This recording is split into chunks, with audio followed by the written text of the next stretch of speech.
Bu ilin mart-aprel aylarında müşahidə olunan güclü və intensiv yağıntılar nəticəsində həm transsərhəd, həm də ölkə daxili çaylarda suyun səviyyəsində əhəmiyyətli artım qeydə alınıb. Ölkə ərazisində 60-dan artıq sel və daşqın təhlükəli çay mövcuddur və bu cür hidrometeoroloji hadisələr əsasən yay aylarında daha çox müşahidə olunur. Cari ildə yağıntıların intensivliyi əvvəlki illərə nisbətən daha yüksək olmuşdur.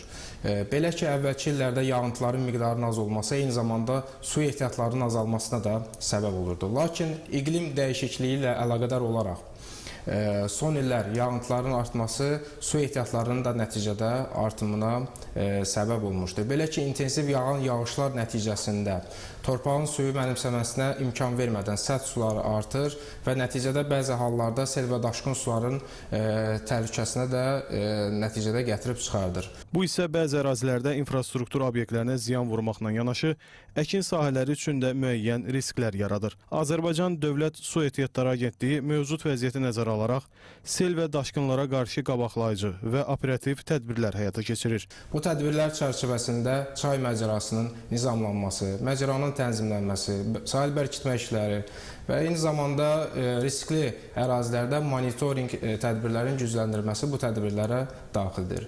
Eyni zamanda bildirmək istəyirəm ki, yağan yağışlar müsbət tərəfini də qeyd edə bilərik.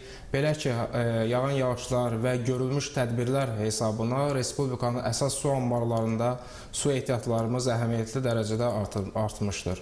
Məlumat üçün bildirmək istəyirəm ki, hazırda Respublikanın əsas su anbarlarında 18 milyard 319 milyon kub metr həcmində su toplanılmış.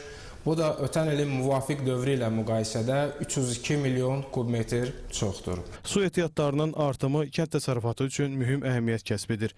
Belə ki, suvarma mövsümündə əkin sahələrinin su ilə təminatında ciddi problemlərin yaranması gözlənilmir. Eyni zamanda əhalinin içməli su ilə təminatında da sabitliyin qorunacağı proqnozlaşdırılır.